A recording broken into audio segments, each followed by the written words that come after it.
Buenos días a todos. Es un placer inaugurar esta nueva jornada de Riesgo País de la mano de nuestros analistas que nos permite conocer qué está pasando en el mundo y cuáles son las oportunidades para nuestras empresas en algunas de las principales economías del mundo.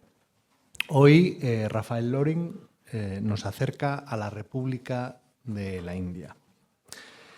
Esta unión de estados, apoyada en un mercado de más de 1.400 millones de habitantes y un PIB que roza los 4 billones españoles de dólares, está a punto de convertirse en la tercera economía mundial, fruto de su elevado dinamismo y proyección.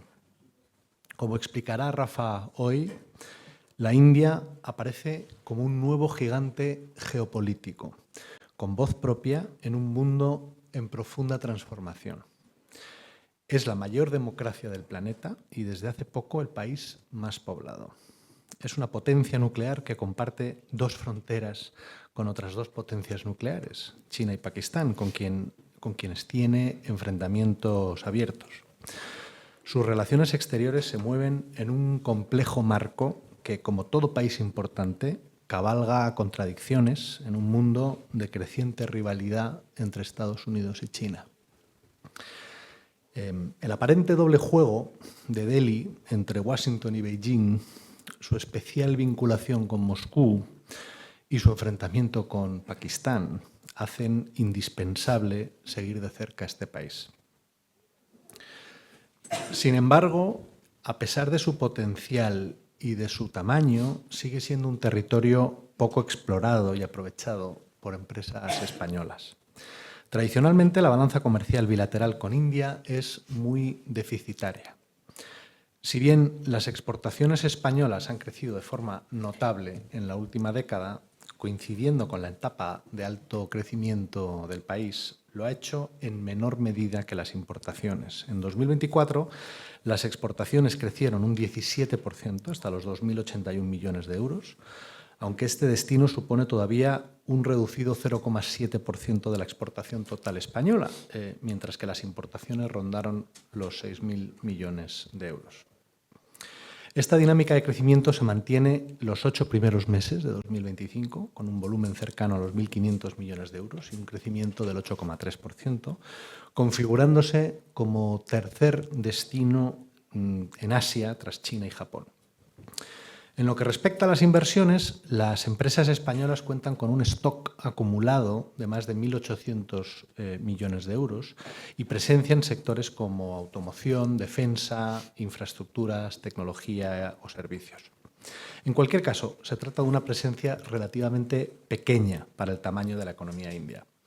Atendiendo a su población y capacidad adquisitiva, España debería aspirar a triplicar sus cifras de exportación si quisiéramos equiparar la cuota de mercado que tienen otros grandes destinos, como por ejemplo Brasil.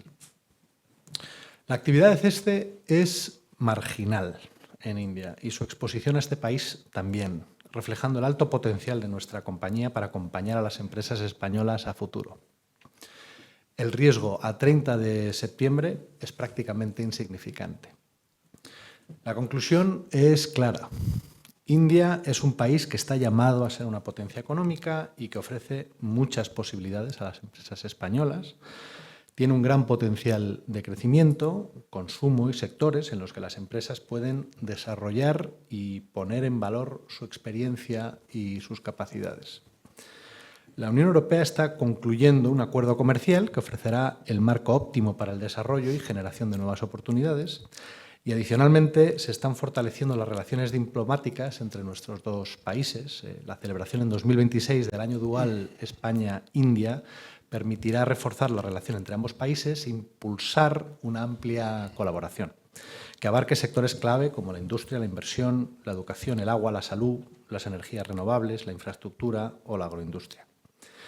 Es el momento de explorar y aprovechar las oportunidades de expansión e inversión que este país ofrece a las empresas españolas.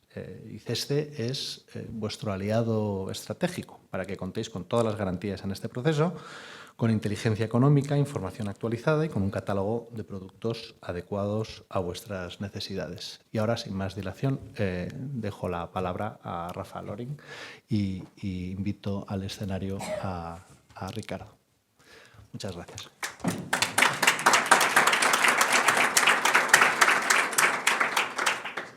Pues muchas gracias, Pablo. Buenos días a todos. Muchas gracias por venir. Voy a ver si funciona bien esto.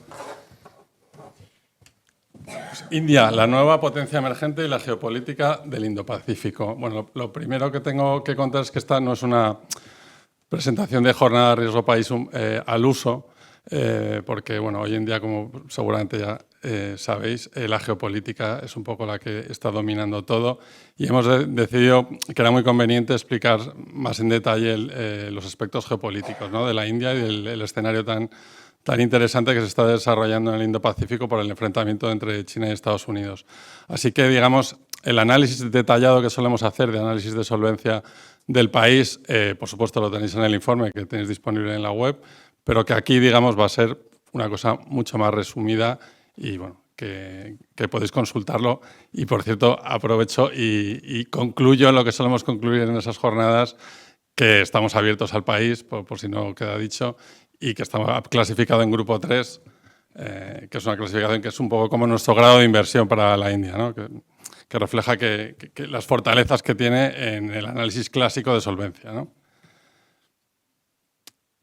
Bien, la presentación está dividida en 3 partes. Os quiero primero contar un poco por qué la India es este mercado tan interesante, por qué podemos hablar de una nueva potencia emergente, los factores que hay detrás y también os voy a contar un poco cómo políticamente está la situación en estos momentos.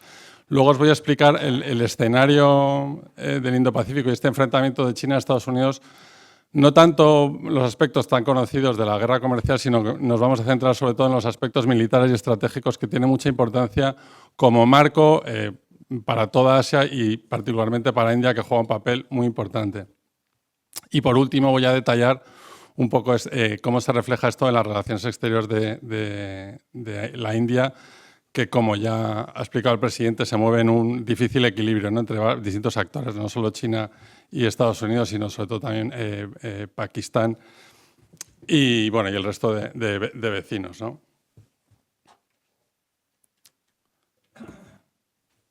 La India, la nueva potencia emergente. La verdad es que el auge de las últimas décadas de China ha eclipsado un poco un fenómeno que se está produciendo en la India y que es menos conocido. Bueno, para los que sigan más de cerca la India sí que es conocido, pero en general el público no tiene esta idea de la emergencia de la India, ¿no?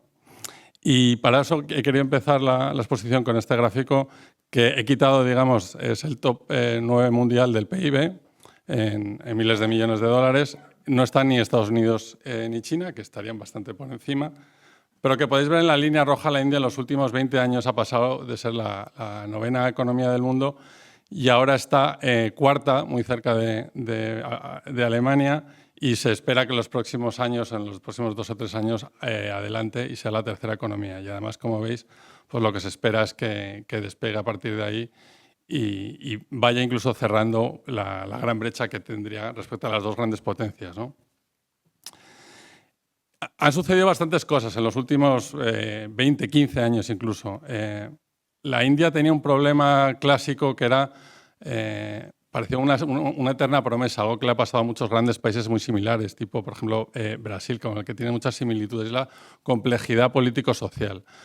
Bueno, aquí podéis ver un mapa en términos de población, lo que significaría cada estado de la India, digamos, en términos de población, ¿no? Como veis, caben varias Turquías, 2 Italias, un Brasil entero, Filipinas. Es prácticamente un continente en sí mismo, ¿no?, con más de 1.400 millones de habitantes, ¿no? Es una altísima densidad de población.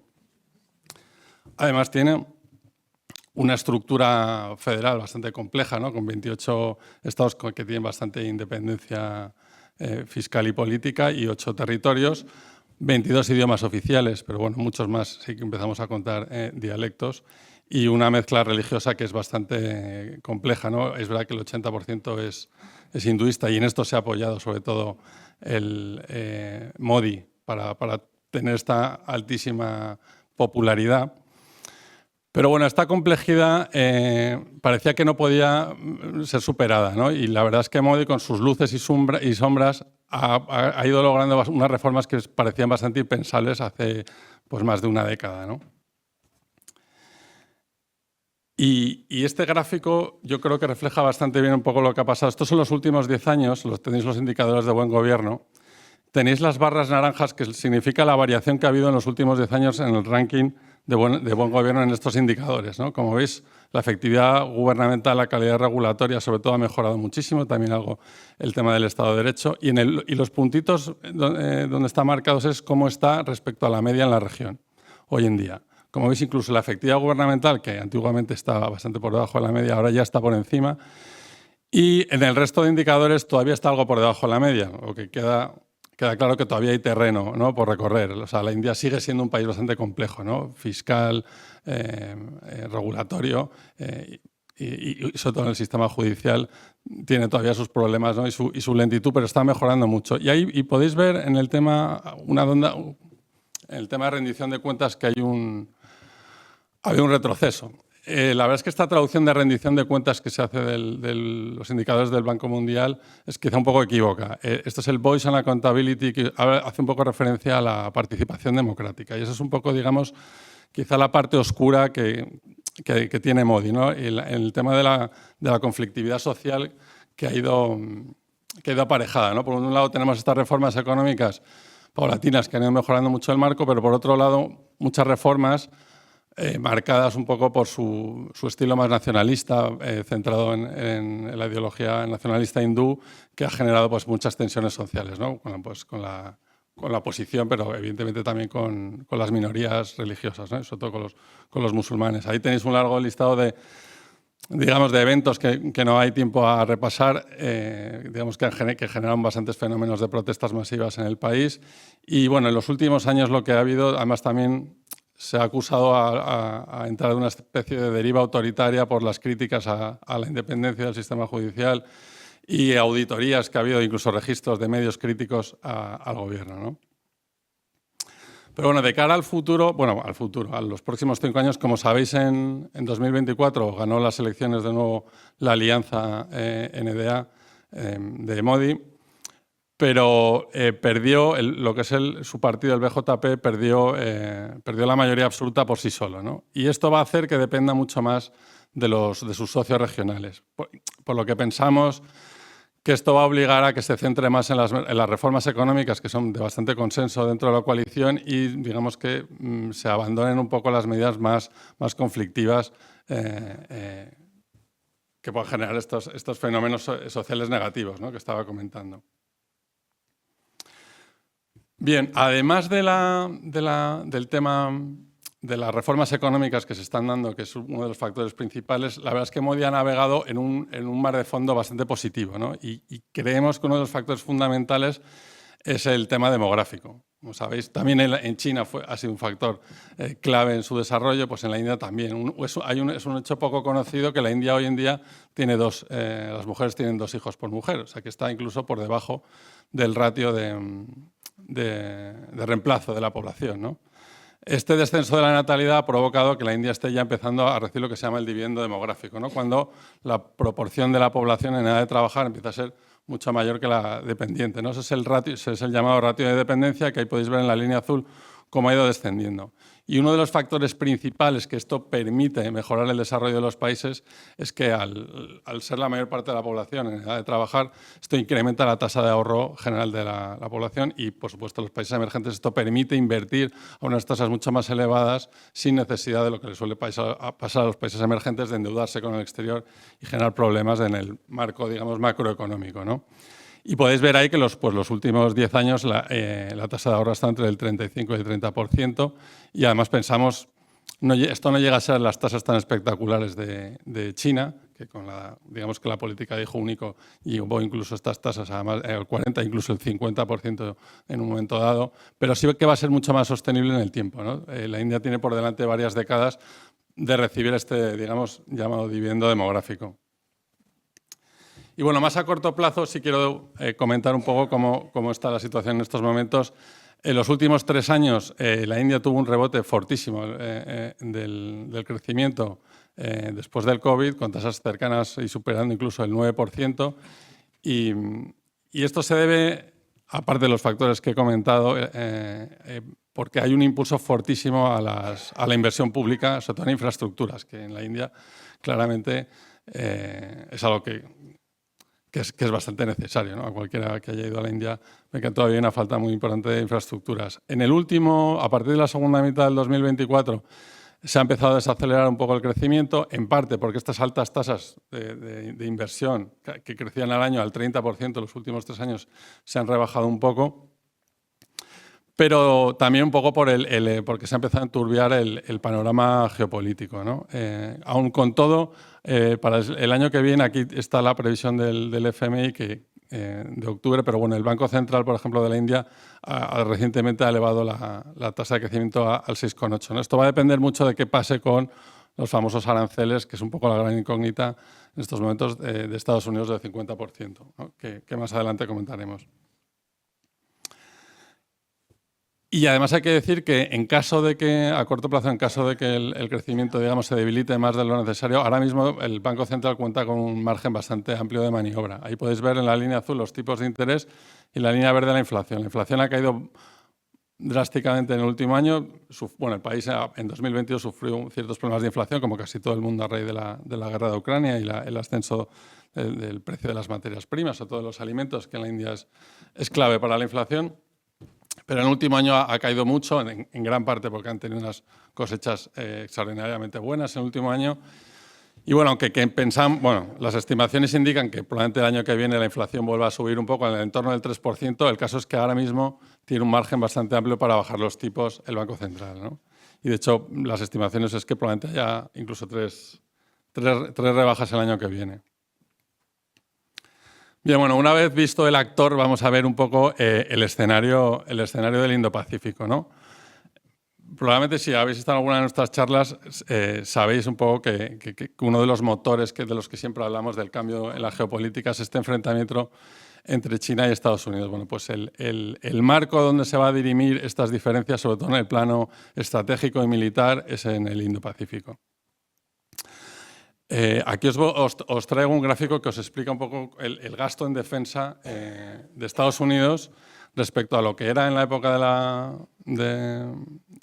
la Guerra Fría respecto a la Unión Soviética y con lo que es ahora con China, ¿no? Sobre el papel, Estados Unidos tiene una enorme superioridad militar, tanto en cifras de gasto, que aquí veis que casi alcanza el billón de dólares al año, y pues China ahora mismo no llega al 40% del gasto militar estadounidense, cuando, por ejemplo, la Unión Soviética hubo años, que podéis ver ahí, que llegó a superar incluso el gasto militar estadounidense. Y además no solo es en términos de gasto, sino también pues, la fuerza militar estadounidense tiene 700 bases por todo el mundo, es una fuerza global, capacidad de acción global, que China está muy lejos de alcanzar. ¿Pero qué sucede? China, digamos que en el marco del Indo-Pacífico, estas distancias se acortan mucho, ¿no? Aquí os traigo un gráfico digamos, el tamaño de la flota china respecto a la estadounidense, ¿no? Digamos que todas las franjas, estas son, digamos, los distintos buques chinos, y la línea negra sería el tamaño de la flota americana, ¿no? Hoy en día lo que es el tamaño en número de buques de la flota, de la armada, digamos, china, es superior al de Estados Unidos.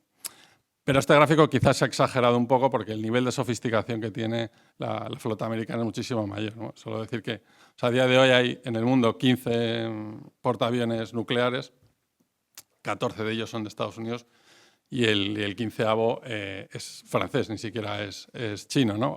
De hecho, a día de hoy hay un portaaviones chino en construcción de capacidad nuclear, que bueno, pero vamos, que está en construcción en estos momentos, ¿no? Para que os hagáis una idea de que este gráfico quizás todavía no refleja esa gran diferencia.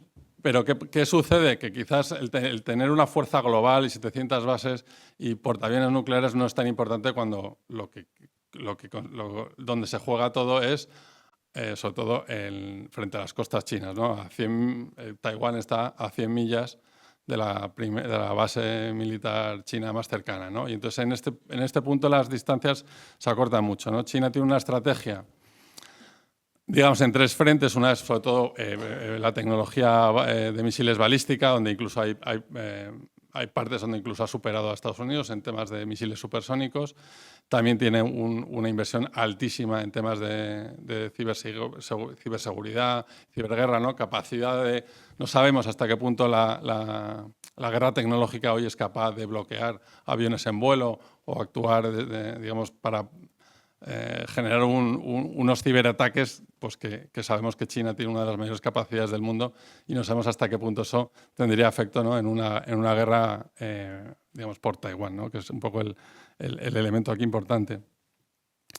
Y bueno, frente al crecimiento y el auge de China, lo que Estados Unidos, digamos, ha recobrado las 3 cadenas de islas del Pacífico, que es la estrategia militar que mantuvo durante la Guerra Fría.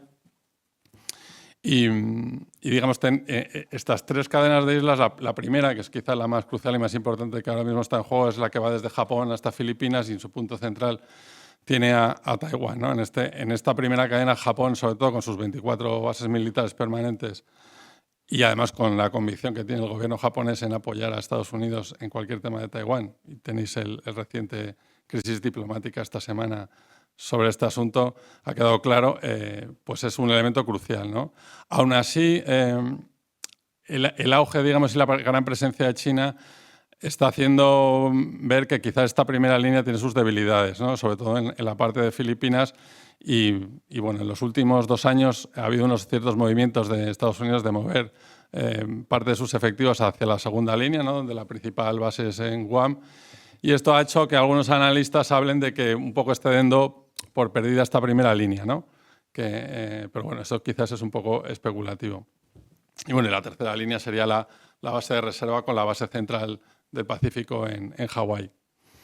Frente a esta estrategia, que quizás China siente una cierta asfixia estratégica, ¿no? Porque tiene a Estados Unidos prácticamente frente a sus costas, ¿no? Con el dominio de los mares a través de la 7ª flota, pues ha hecho, pues, lo que os he contado, ¿no? Expandir muchísimo su flota y incrementar sobre todo su intento de dominio del mar del sur de la China, ¿no? Aquí tenéis el famoso mapa de los 9 trazos del mar del sur de la China, que es un mapa que, digamos, que encontraron en los años 40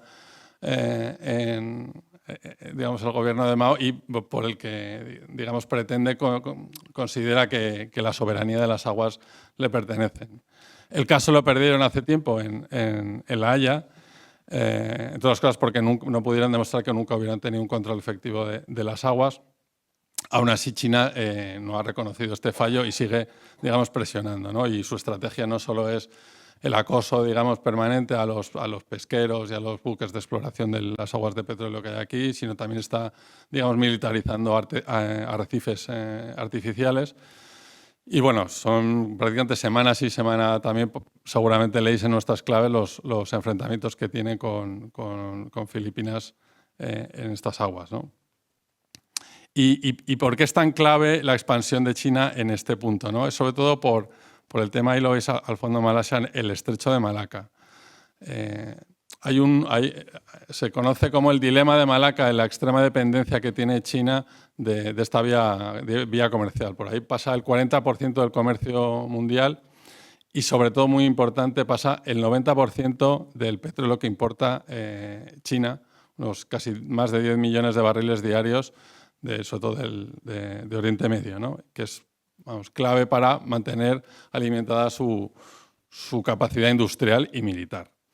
Bien, pues ante la eventualidad, pongamos el ejemplo, de que China invadiera Taiwán y Estados Unidos respondiera con el bloqueo del estrecho de Malaca, pues esto le genera, evidentemente, un problema estratégico de primer orden a China, ¿no? Y frente a esto está, digamos, implementando lo que se llama la estrategia del collar de perlas, que aquí podéis ver, ¿no?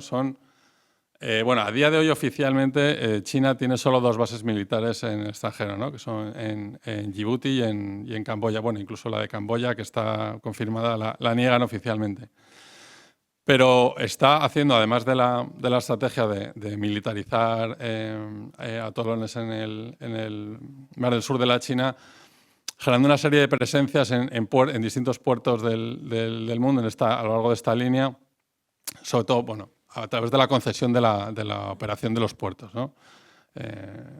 Quizás aquí uno de los puntos más importantes, pues, por ejemplo, es Pakistán, ¿no? y el puerto de Gwadar, que con el corredor, y ahí veis la línea, que es el corredor China-Pakistán, que es un eje principal de la política de la nueva ruta de la seda, donde se han invertido 60.000 millones pues en intentar crear un corredor, digamos, que permita generar un bypass a China en caso de que se le corte el estrecho de Malaca. Bueno, y aquí ya podéis ver un poco en qué situación se ve la India en toda esta estrategia, ¿no? Como veis, se vería claramente aislada, por un lado, o sea, con China, Pakistán, incluso en Myanmar, que está claramente aliada con China. Incluso habría que decir que Bangladesh, que en el último año cambió el gobierno, claramente se ha vuelto mucho más pro-chino, está claramente cercada por esta estrategia, ¿no? Y bueno, todo esto quiero cerrarlo con el tema, volviendo a Taiwán, porque es claramente el avispero que puede hacer saltar todo este escenario por los aires, la posibilidad de que invada China Taiwán.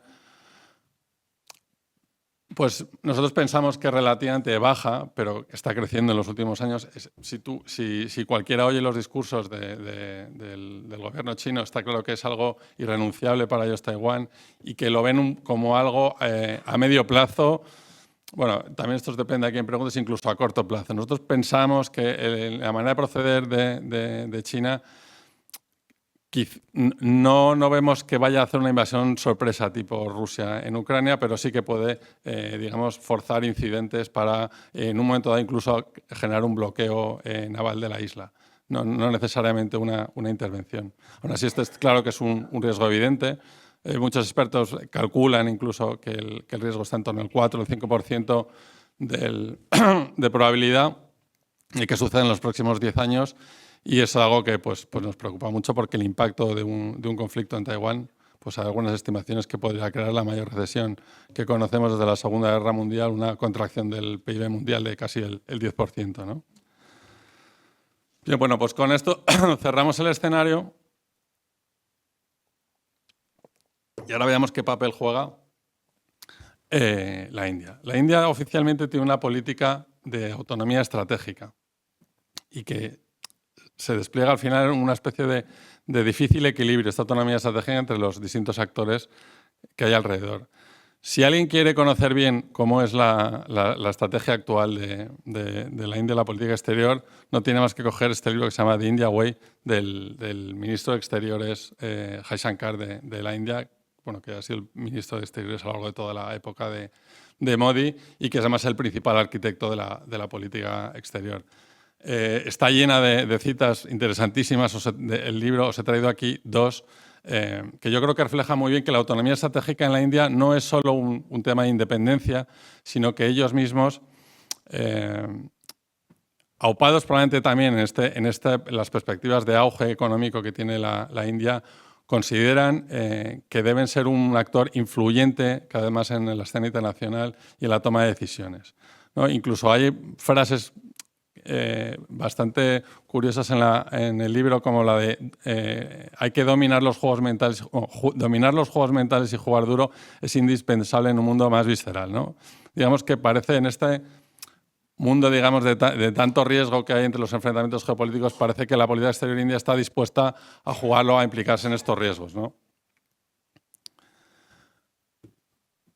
Simplificando las relaciones exteriores de la India, digamos que se mueve sobre todo en este difícil equilibrio entre cuatro actores principales, Estados Unidos y China en su enfrentamiento, pero Pakistán y Rusia juegan un papel muy importante. De hecho, voy a empezar con Pakistán porque tiene mucha importancia en cómo es la relación de la India con el resto de actores. Como sabéis, bueno, Pakistán desde la época de la partición de la India en el año 47 han estado perennemente enfrentados por el tema del control de Cachemira, que ahora mismo está dividida, no hay una Cachemira india, una Cachemira pakistaní, y ambos reclaman la totalidad del territorio, ¿no? Han estado, como decía, hasta 4 veces en guerra, pero muchas veces más en enfrentamientos bélicos, no oficialmente guerras, como es la que sucedió el pasado mes de mayo. Y además es que refleja muy bien lo que sucede casi recurrentemente entre ambos. En abril, seguramente, como conocéis, hubo un atentado terrorista bastante, digamos, brutal, por decirlo de alguna manera, en la India pakistaní de un grupo terrorista islámico. Murieron hasta 30 turistas y la India considera que Pakistán está detrás de estos atentados, ¿no? A partir de ahí se generan una serie de represalias económicas y diplomáticas entre ambos y finalmente en mayo la India lanza la operación Sindor, que aunque sí que probablemente la habéis oído hablar, quizá la gente no es consciente de la magnitud que tuvo. Es la mayor batalla aérea que ha habido desde la Guerra de Corea. Prácticamente la práctica totalidad de las dos fuerzas aéreas estuvieron implicadas. Y el resultado es muy curioso. Los dos han sido capaces de, y esto pasa bastante habitualmente en los conflictos entre Pakistán y la India, de, digamos, cantar victoria respecto a sus propios su propio círculo político, ¿no? Y de cara al interior, ¿no? La India porque dice que acabó con la vida de 200 terroristas y Pakistán, y esto está bastante confirmado, consiguió hacer bastantes bajas a la Fuerza Aérea India, que es supuestamente considerada bastante superior, ¿no? Incluso derribaron digamos, las joyas de la corona, que aún una está confirmada. Pakistán, digamos, que dice que derribó 3 cazas Rafale indios, que cada uno de ellos cuesta unos 400 millones de dólares. Y digamos que eso fue una gran victoria para Pakistán, ¿no? Y un derribo de estos sí que ha sido confirmado. Así que, digamos, la India y Pakistán están condenados a mantener estos recurrentes conflictos. Bueno, hay que decir que los temores a que esto desencadene una guerra nuclear, bueno, a ver, están ahí, pero quizás en algunos también son algo desmedidos. Ninguno de los dos tiene ningún interés en verdaderamente hacer una invasión terrestre, y el tema de que cada uno tenga las armas nucleares hace que probablemente nunca veamos una invasión terrestre, ¿no? Porque claramente podrían recurrir digamos, a la teoría de la autodestrucción asegurada, ¿no? Pero bien, el hecho de que Pakistán sea una espina permanentemente clavada en las relaciones exteriores hace que también esto determine mucho las relaciones con China y sobre todo con Estados Unidos, ¿no? Como habéis visto, Pakistán juega un papel muy importante en la estrategia, digamos, del Indo-Pacífico para China. Y esto hace que para Estados Unidos, Pakistán, que siempre ha sido un país muy importante porque es un eje importante en su estrategia tradicional digamos, en la guerra terrorista, la guerra antiterrorista contra, digamos, los radicales islámicos, ¿no? En Afganistán y en Oriente Medio, tener aquí un aliado, pues el hecho de que ahora sea una pieza tan clave para China, pues hace que Estados Unidos también estén pugnando, digamos, los dos por tener influencia, ¿no? China juega a su vez este doble juego también que intenta hacer la India, pero incluso de una manera casi más astuta, ¿no? Y lo digo porque, por ejemplo, tras el conflicto, digamos, que os he contado de la Operación Sindor, que luego finalmente firmaron un acuerdo supuestamente intermediado por Estados Unidos, enseguida Trump dijo que, digamos, que él merecía incluso el premio Nobel y el impacto que había tenido en este acuerdo de paz. Los indios rebajaron la importancia que había tenido Estados Unidos, pero el primer ministro pakistaní incluso propuso oficialmente a Trump para el Premio Nobel de la Paz. Y ahí podéis ver un poco con la inteligencia con la que cuenta Pakistán. Pakistán, en realidad, económica y financieramente depende muchísimo de China. También militarmente tiene un apoyo muy fuerte de China.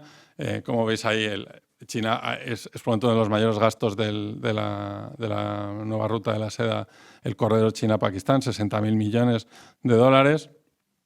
Y aún así mantiene a Estados Unidos, digamos, en un fuerte apoyo. Lo último, por ejemplo, también que se ha conocido, aquí veis al fondo, ¿no? El puerto de Gwadar, pues parece que Pakistán habría ofrecido a Estados Unidos la operatividad el nuevo puerto de Karachi digamos, a empresas occidentales lideradas por Estados Unidos como contraprestación, ¿no?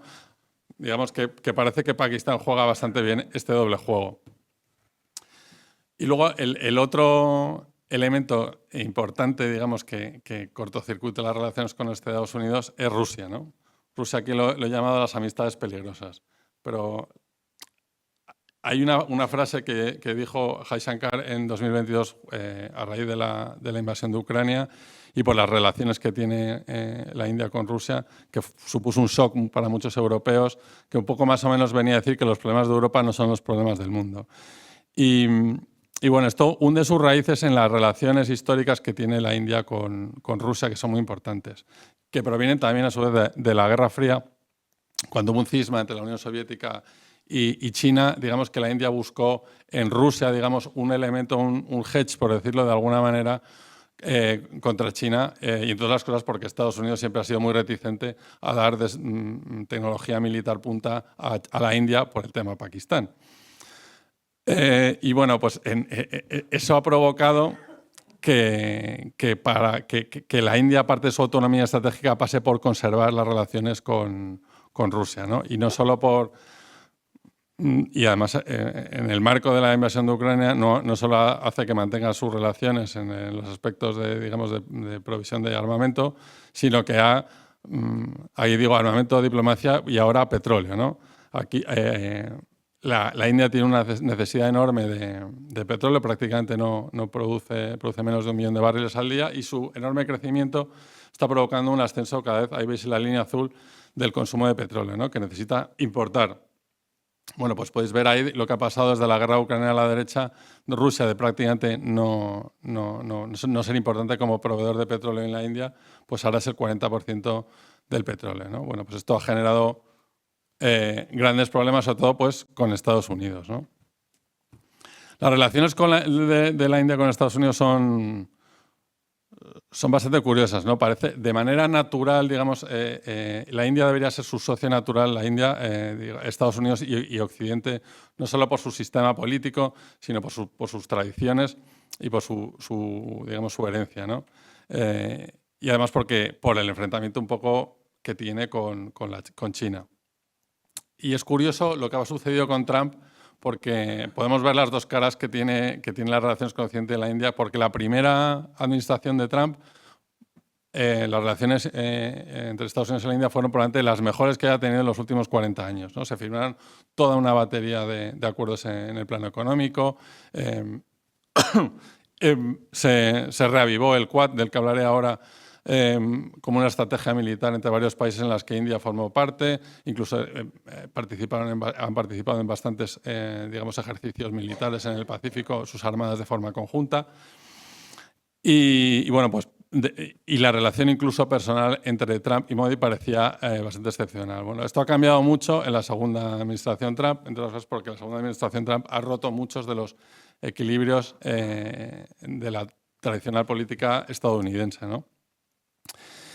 Y esto ha ahondado un poco en la idea de que por otro lado siempre ha existido en la India, de que Estados Unidos no es del todo fiable, que es por lo que siempre ha tenido esta relación con Rusia, ¿no? Y bueno, pues esto ha desembocado, como conocéis, en los aranceles recíprocos que le aplicó Trump del 50% a la India, que son los más altos.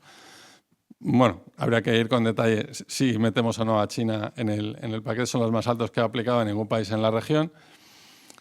Y esto acentúa muchísimo la relación de agravio, ¿no? Y entonces incluso se ha hablado de que las relaciones estarían casi rotas con la India.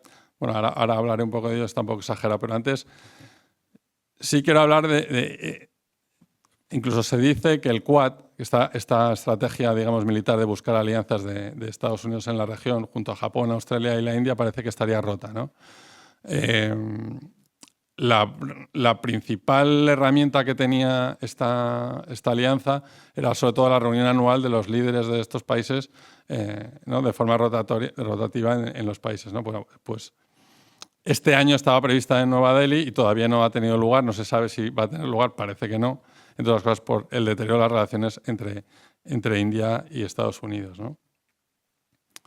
Bien, esto ha llevado incluso después de la imagen que dio Modi reuniéndose un mes después del anuncio de los aranceles con Putin y Xi Jinping en Tianjin, en la reunión de la Organización de Cooperación de Shanghái, la imagen un poco de que Estados Unidos está empujando a la India a realinearse con China y Rusia. Bueno, pues yo creo nuestra respuesta claramente a esta pregunta es que no. Esto sería un error y sería ignorar todas las relaciones diplomáticas de los últimos 40 años que ha tenido la India con estos países. La relación entre China y la India está enmarcada en una, digamos, diría desconfianza mutua importante.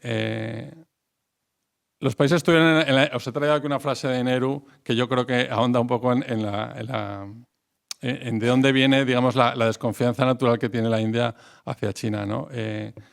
China, cuando digamos, Mao ganó la guerra civil, China fue uno de los primeros países en reconocer a China, que años después fue uno de los primeros países en reconocer la ocupación del Tíbet. Y aquí, como podéis ver, Nehru dice que todo esto esta amistad fue correspondida con perfidia y agresión en la guerra del 62, donde China, digamos, invadió una serie de territorios de los que ahora hablaré en la frontera. Digamos que a partir de su ocupación del Tíbet considera que también tiene derecho a ellos, ¿no?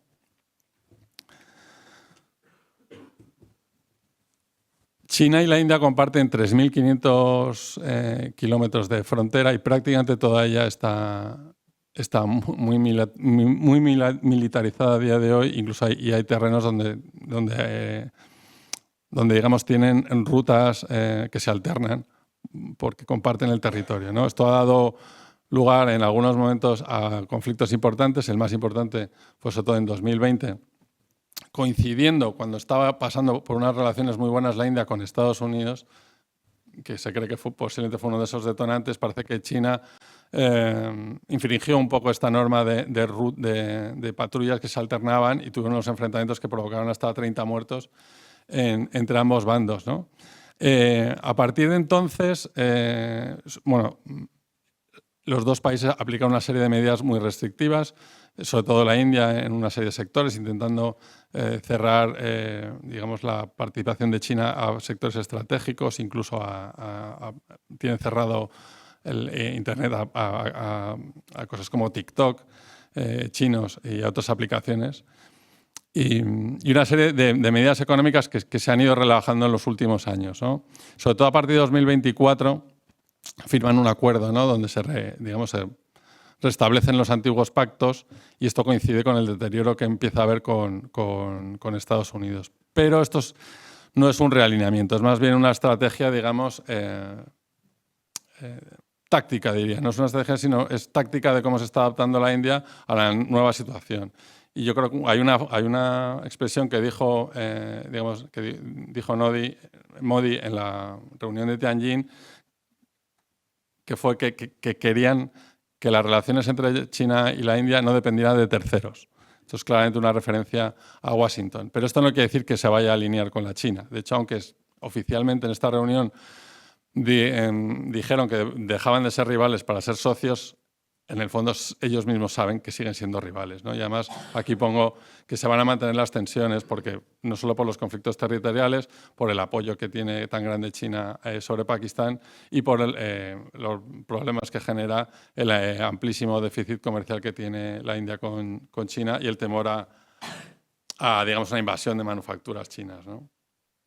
Bien, pues con esto ya vamos a concluir. Como veis aquí he puesto un funambulista que es un poco lo que refleja cómo tiene que navegar la India el panorama internacional, ¿no?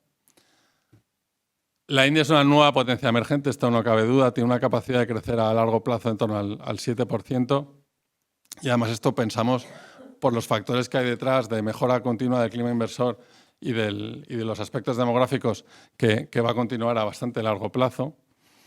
El Indo-Pacífico es el escenario donde se va a dirimir la supremacía militar entre China y Estados Unidos, y la India aquí va a jugar un papel crucial, ¿no? de equilibrio. Y en ese sentido pensamos que aunque el deterioro de las relaciones con Estados Unidos, la India va a seguir teniendo un papel principal como contención de China en Asia. Y no se está produciendo este realineamiento del que hablan algunos. Y bueno, pues con esto yo creo que podríamos concluir. Muy bien. Muchas gracias.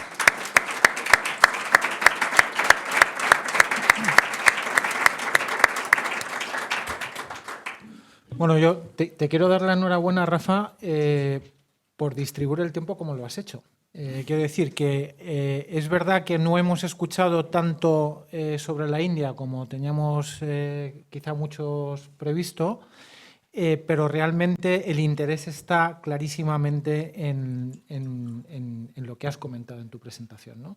Y esa generosidad en la información que has compartido con nosotros, yo creo que todos la hemos sabido apreciar y hemos sabido apreciar el elevadísimo interés y lo tremendamente convulsa que está realmente esa zona geográfica, ¿no? Y yo creo que ahora todos somos más conscientes de que lo que le pasa a Europa no le pasa al mundo, ¿no? Las cosas están pasando en otros hemisferios, están pasando en otros sitios y están pasando cosas tremendamente relevantes. Y yo creo que como europeos también tenemos un poco la tranquilidad, más ahora que antes de la charla, de saber que ni India se puede vincular a China ni se puede vincular a Estados Unidos, sino que se mantiene en un equilibrio que yo creo que es un equilibrio en general de los poderes geopolíticos que hay en el planeta en este momento y que beneficia en general al resto de los actores también. Probablemente no sea ni lo mejor para Estados Unidos ni lo mejor para China que India esté bailando con los dos al mismo tiempo, pero sí es mejor para, yo creo, que el resto de los actores que estamos en el planeta. No sé si estas conclusiones las compartes o... Sí, bueno. Espero que sí, porque yo son las conclusiones. Esto desde luego lo firmaría el ministro de Exteriores indio. A ver, yo sí pienso que sería más favorable que la India estuviera un poco más inclinada hacia Occidente. No sé, por ejemplo... ¿Hacia Occidente o hacia Estados Unidos? Bueno, hacia Occidente, y a día de hoy, queramos que nos guste o no, sigue siendo el líder de Occidente. Yo lo digo sobre todo por el tema de que en algún momento dado, si se produce, será pues la prueba de algodón de todo, ¿no? Que si se produce una invasión de Taiwán, ¿qué papel tendrá la India, ¿no? Pues no lo sé. Evidentemente no se pondrá del lado de China, pero quizás a día de hoy pues no participaría del programa de sanciones, ¿no? Tampoco ha participado el programa de sanciones en la guerra de Ucrania. Y no sé hasta qué punto, la verdad es que no lo sé, lo desconozco, eso es bueno o malo, ¿no? Creo que tiene sus lados buenos y malos. Y luego también creo que hay un punto de riesgo que quizás habría que resaltar para la propia India. Bueno, evidentemente es con los aranceles del 50%. El hecho de navegar en este doble juego pues es peligroso porque si no lo tienes bien afinado, pues en vez de tener beneficios, que a día de hoy pues tiene que competir lo barato, pues al final tengas problemas con todos, ¿no? Y los beneficios pues no sean tan evidentes. Sí, eso es una pregunta que precisamente ha entrado en relación con los aranceles del 50%. La pregunta es hasta qué punto esos aranceles pueden dañar efectivamente a la economía india y yo diría hasta qué punto esos aranceles no afectan también a Estados Unidos y si estratégicamente son un acierto o no son un acierto precisamente atendiendo a que pueden estar aproximando a la India a China más de lo que a propio Estados Unidos le interesa, ¿no? Sí.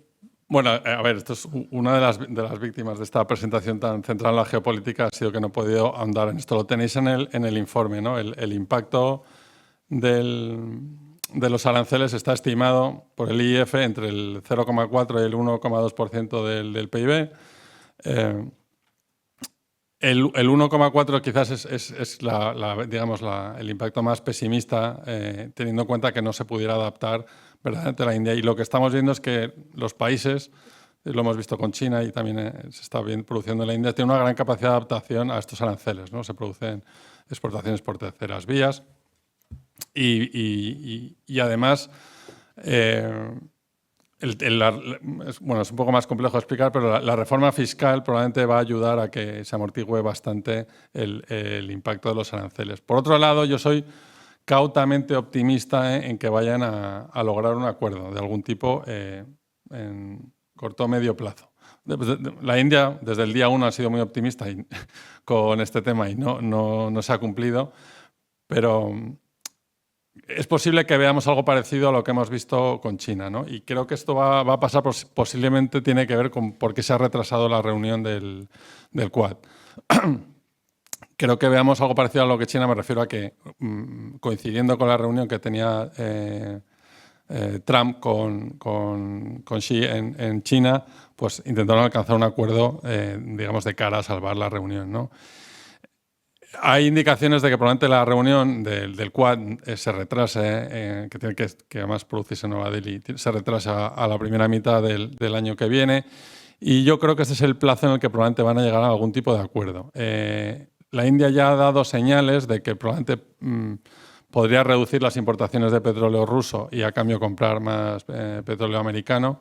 Y esto permitiría posiblemente reducir este tramo, el tramo del 50%, digamos que es un 25%, digamos similar al que aplica a otros países por temas de protección arancelaria, y el otro 25% es, digamos, este arancel punitivo por el tema de las compras de petróleo. Bueno, pues yo tengo la impresión de que es bastante posible que se alcance un acuerdo relativamente corto, pero bueno, como está Trump de por medio, no pondría tampoco la mano en el fuego, ¿no? Pero en principio ves un posible acercamiento entre Estados Unidos e India que supondría la solución de los dos problemas que hemos comentado, ¿no? Un mayor acercamiento geopolítico o un volver a casa, ¿no? Por parte de India un poco hacia Estados Unidos, y al mismo tiempo un menor coste por Bueno, si me has preguntado si es un acierto, bueno, yo como economista utilizar los aranceles no me parece nunca un acierto en política económica, pero bueno, como materia, como herramienta de presión geopolítica, desde luego en algunos aspectos le está dando bastante éxito. Yo no sé si a largo plazo esto va a dañar un poco las relaciones, aunque ya, como ya he explicado, la India nunca ha confiado del todo en Estados Unidos para, digamos, salvarle los platos en el Indo-Pacífico, ¿no? Y entonces creo que la India va a seguir empeñada en su doble juego, y a pesar de que de cara al exterior ahora mismo parece que las relaciones están muy rotas con Estados Unidos, no lo están tanto, y desde la India consideran que se podrá normalizar rápidamente, ¿no? Y la India, pues desde luego necesita a Estados Unidos, ¿no? Los principales inversores en el país, los principales mercados desde donde más vienen la mayor parte de las remesas, que son claves para el país. Y vamos, muy grave tiene que ser lo que haga Estados Unidos para verdaderamente empujar a India hacia un rival estructural que tiene como es China. Vale. Yo tengo una pregunta y luego le voy a pasar directamente el micrófono a la sala. Están entrando preguntas de streaming a través de Slido. La pregunta mía es, India está ahí, desde hace tiempo sabemos que es una potencia emergente, es un mercado inmenso. ¿Por qué crees que no ha, digamos, que penetrado más? Yo no solo diría España, sino en general la Unión Europea en India. Sí. ¿Y qué crees que hay detrás de esa poca representación de los intereses comerciales españoles? Sí, bueno, es un tema recurrente este, ¿no? A ver, yo creo que no es solo una cosa, son muchos factores, ¿no? En la presentación lo he explicado. India está mejorando mucho en los aspectos, digamos, del entorno de clima de negocios, pero todavía le queda terreno, ¿no? Sigue siendo un país complejo, ¿no? En temas de temas legales, el sistema judicial, el sistema impositivo, aunque bueno, en eso ha mejorado muchísimo. Sigue siendo un país complejo, ¿no? Luego hay una parte que tiene que ver sobre todo con la propia España, que estamos muy enfocados hacia destinos que nos resultan de manera natural mucho más fáciles, como pues, Europa y Latinoamérica, ¿no? Porque para otros países europeos también es muy complejo la India, y sin embargo tiene una presencia mucho mayor, ¿no? En este sentido creo que hace falta un esfuerzo, ¿no? De un poco más de perseverancia en el país. Luego, aparte, también es verdad que en muchos de los proyectos que se hacen en la India están liderados por los gobiernos provinciales, y la relación con estos también es bastante compleja, ¿no? Habría que ir, bueno, pues sector por sector. Pero bueno, aún así yo creo que entre los cambios que se están produciendo, y bueno, no sé si podemos hablar de ello también, el acuerdo de libre comercio que se va a firmar entre la India y la Unión Europea en breve, y que posiblemente entre en vigor el año que viene, pues es una puerta de oportunidad, yo creo que que tiene que animar a las empresas españolas a insistir, ¿no?, en este mercado por el enorme potencial que tiene. ¿Y cómo ves tú en este mundo, a lo mejor es una pregunta un poco rara y complicada, pero en este mundo crecientemente proteccionista en el que estamos inmersos, donde no solo Estados Unidos tiene cierta, digamos que, necesidad de defenderse frente a la capacidad exportadora, por ejemplo, de China, sino la propia Unión Europea se está planteando la conveniencia de fijar medidas de salvaguardia frente a las exportaciones chinas en sectores concretos. ¿Cómo ves en este mundo que la Unión Europea siga promoviendo acuerdos de libre comercio con otras zonas geográficas? ¿Cómo crees que encaja? ¿Qué tipo de justificación crees que tiene, ¿no? Bueno, yo creo que es positivo, ¿no? O sea, evidentemente, bueno, hay una necesidad de diversificar por muchas razones el comercio en muchos países, ¿no? El famoso de-risking, ¿no? Y bueno, hablamos de un mundo crecientemente proteccionista, pero es verdad que hay que también poner en valor que, a pesar de los aranceles de Trump, no se ha declarado ninguna guerra. No ha habido una escalada de guerra arancelaria entre otros países, ¿no? De hecho, China es el único país que ha respondido con aranceles a Estados Unidos y el resto de países no lo han hecho. Y entre terceros no se ha dado esto, ¿no? Yo creo que es una estrategia bastante positiva a seguir ahondando, y además creo que en el caso de la India, si efectivamente se llega a un acuerdo entre la Unión Europea y la India en el Tratado de Libre Comercio respecto a cosas muy importantes como es la protección intelectual o las reglas de origen, que creo que ha sido un problema también clásico para la penetración, digamos, de los europeos aquí, pues puede ser clave, ¿no? Sí, lo veo muy positivo. Se está ya conformando como una especie de coalición de voluntad librecambista, ¿no?, entre la Unión Europea y otros socios, ¿no? Ahí está Indonesia también, se está negociando. Con Canadá ya se ha alcanzado, por supuesto, un acuerdo muy importante. Es curioso. Bueno, no sé si tenéis preguntas en la sala. No sé si hay alguna pregunta. No, en principio. Han entrado preguntas aquí en Slido. A ver, un segundito, que lo voy a actualizar.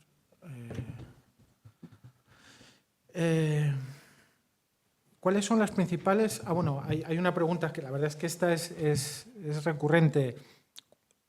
¿La India va a adelantar a China? ¿Va a seguir una China 2? ¿Hasta qué punto está siguiendo los pasos de China?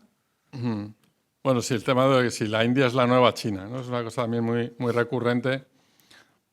Todo depende de qué entendamos por la nueva China.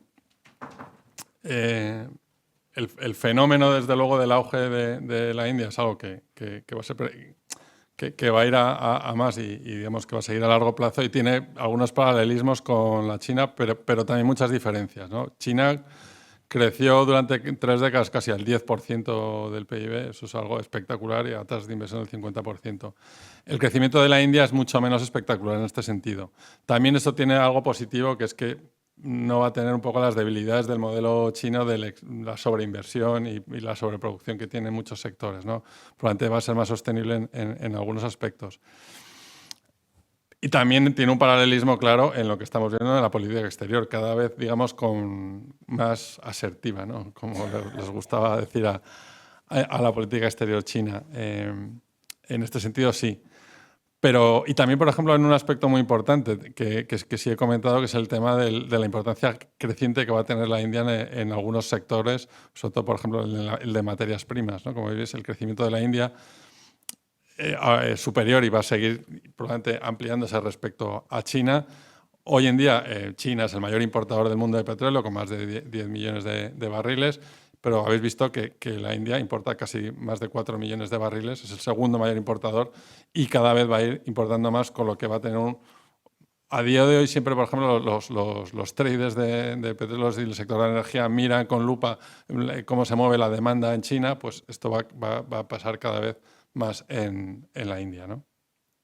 Así que, bueno, pues veo muchos parecidos, pero también muchas diferencias, y bueno, y la que sí que no veo es el sentido de que la India vaya a superar a corto plazo o a rivalizar con estas dos grandes potencias. Creo que en los próximos 20 años la geopolítica va a seguir estando marcada por el enfrentamiento entre China y Estados Unidos.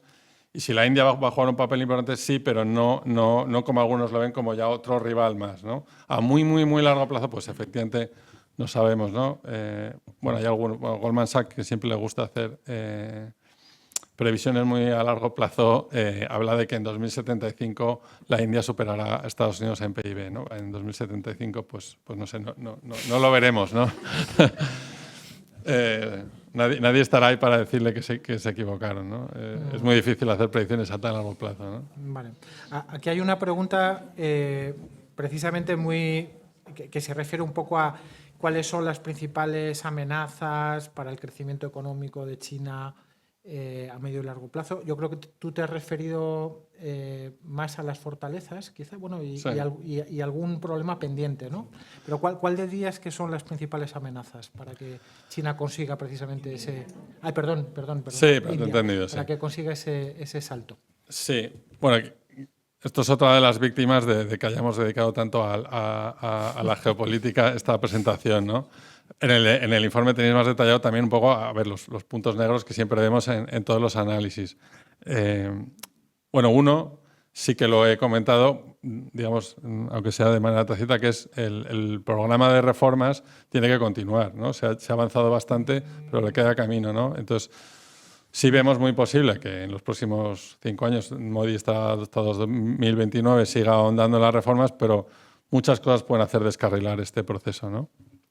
Y luego hay una serie de factores que también hay, hay pendientes, como el tema fiscal. Es verdad que está mejorando mucho lo que es el sistema tributario, pero sigue teniendo, digamos, un déficit permanente, sobre todo en las provincias del gobierno central, y la deuda pública de la India está en torno al 80%, que es razonable, ¿no? A ver, esto se ve amortiguado porque en términos de deuda externa, pues esto es muy baja y tiene un colchón de reservas exteriores muy formidable, pero sí que puede generar problemas, ¿no? En el mercado interno, en un momento dado, si hay ante una eventual recesión, problemas del mercado de deuda doméstica y en el sistema financiero, ¿no? Esos, digamos, serían los grandes riesgos que tiene el modelo de crecimiento indio ahora mismo. Uh-huh. Hay una pregunta que hace referencia a la elevada cualificación del capital humano de la India en sectores tecnológicos, ¿no? Y lo que pregunta es cómo está posicionada la India precisamente en todas estas nuevas tecnologías e industrias que están marcando un poco el liderazgo tecnológico en el mundo, ¿no? Pues efectivamente, China es el líder en este sector, sobre todo, es uno de los motores de crecimiento actual. El sector del outsourcing de empresas en la India crece anualmente a 2 dígitos y es uno de los pilares, ¿no?, del crecimiento indio. Estas, por cierto, es una de las grandes diferencias que también tiene con el modelo chino, basado en la manufactura, la industria. La India, si es una potencia, lo será en los servicios, ¿no? Y pues este es un sector efectivamente puntero y que la India tiene un porvenir pues muy positivo. Pero hay una pregunta que hace referencia hasta qué punto la India podría reconocer diplomáticamente a Taiwán y qué implicaciones podría tener, y si no tiene una relación comercial o no le interesaría firmar un acuerdo de libre comercio con Taiwán. Están metiendo el dedo un poco ahí. No, esto es ciencia ficción de alto calibre. No. Ni siquiera Estados Unidos y China reconocen diplomáticamente a Taiwán, ¿no? La política es que hay una única China, ¿no? La política de una China. Otra cosa es que a India le interesara tener mayores lazos con Taiwán. En el aspecto diplomático, no, porque dañaría sus relaciones con China. Pero vamos, eso no quita que pueda pueda seguir comerciando con Taiwán, que quizás tener más lazos con el sector tecnológico, ¿no? Para desarrollar su propio sector tecnológico también. Pero vamos, un acercamiento entre la India y Taiwán no, lo veo... Bueno, preguntas de Taiwán, la verdad es que han entrado un montón. Y yo casi, por resumir un poco, hay 2 o 3, todas hacen referencia al 4% de probabilidad al que te has referido antes. Que yo no quiero ni citarlo porque nos estremece a todos, pero ¿qué crees tú que hay detrás precisamente de...? Porque claro, has defendido la trascendencia que tiene para China Taiwán, como integridad territorial, soberanía sobre el territorio, etcétera. Pero ¿qué es lo que Occidente tiene con Taiwán que explica el por qué ese conflicto podría tener una repercusión, por ejemplo, sobre el PIB mundial hasta el 10%? ¿Qué crees tú que... No qué va a ocurrir, sino qué crees tú que en realidad está en tela de juicio o en juego, ¿no? Bueno, a ver, o sea, pues, bueno, esto da para una charla muy larga, ¿no? El tema de Taiwán.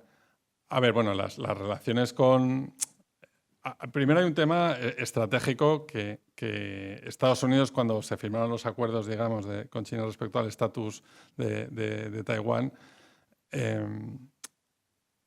afirmó que, digamos, no se permitiría una anexión forzosa de la isla, ¿no? Y este principio es muy importante.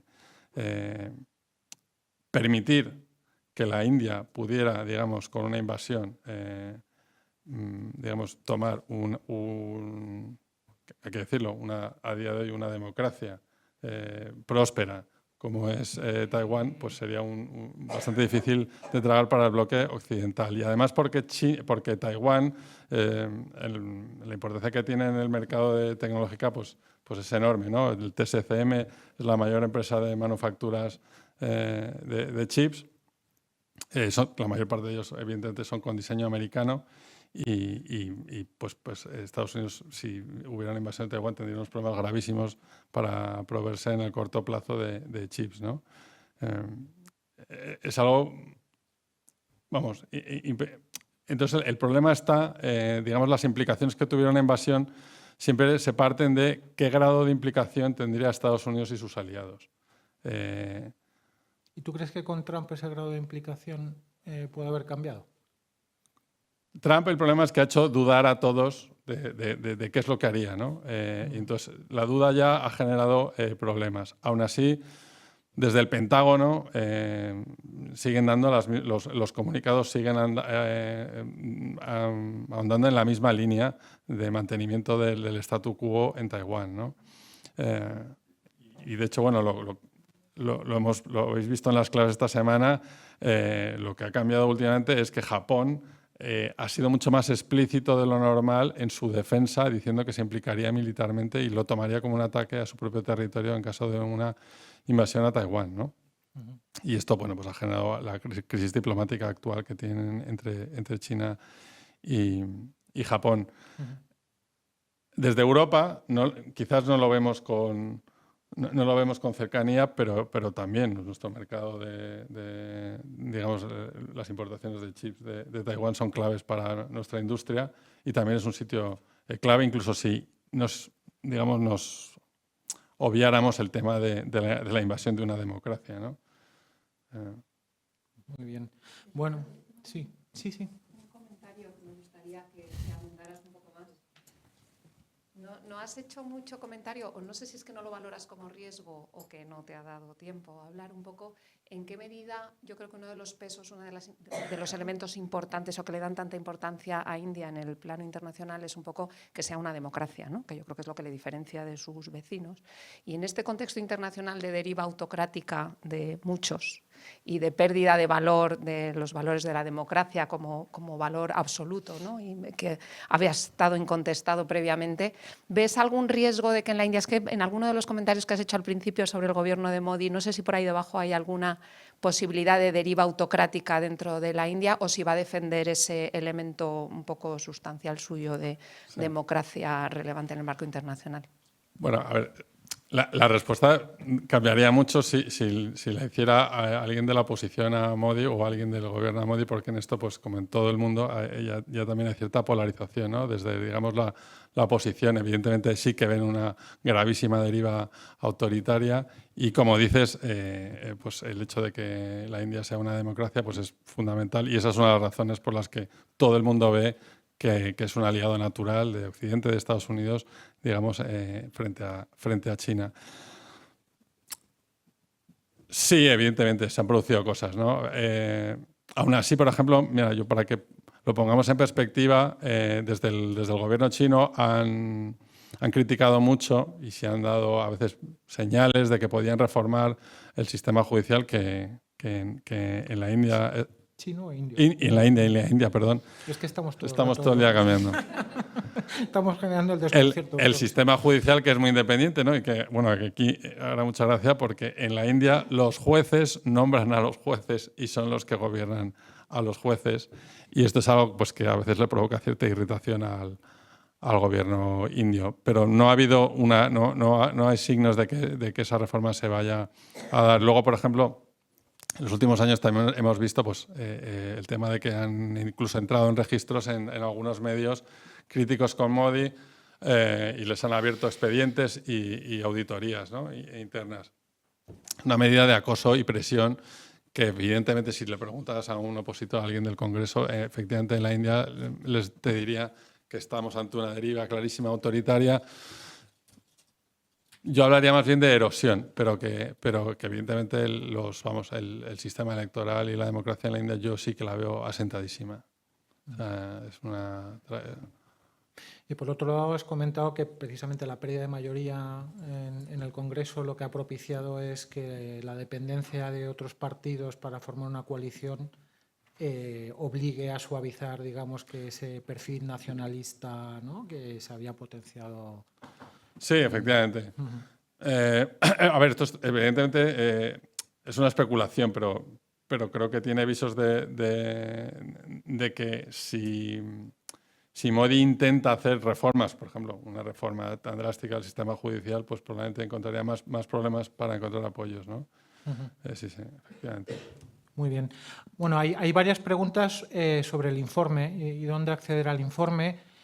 Yo siempre recomiendo leer los informes. Este lo recomiendo muy especialmente. Creo que es un informe que aporta muchísima información, como lo ha hecho tu ponencia, sobre cosas sobre las que normalmente no se puede leer y que no se encuentran casi en ningún sitio. Yo creo que tiene un valor desde ese punto de vista tremendo. Lo tenéis disponible en la página web de la compañía, como todos los informes de Riesgo País que hacen los analistas de Riesgo País. Y por lo demás, salvo que haya alguna pregunta adicional, yo creo que hemos cumplido los tiempos.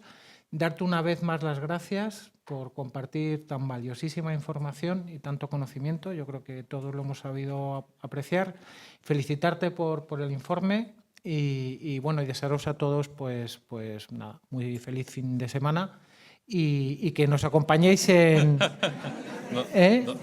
final de semana, muy feliz final de semana, no fin, sino final de semana, y que nos acompañéis en la próxima jornada, que ya tiene fecha, que será el próximo 18 de diciembre, y que va a ser también protagonizada, entre otros, por Rafael Loring, Rafael Dezcayar, y vamos a contar con el consejero comercial de España en Pekín. Vamos a hacer una mesa redonda muy interesante precisamente sobre China y el papel que está desempeñando en el liderazgo mundial, así que desde ya os invitamos a reservar las agendas. Y sin más, un fuerte aplauso para Rafa, por favor.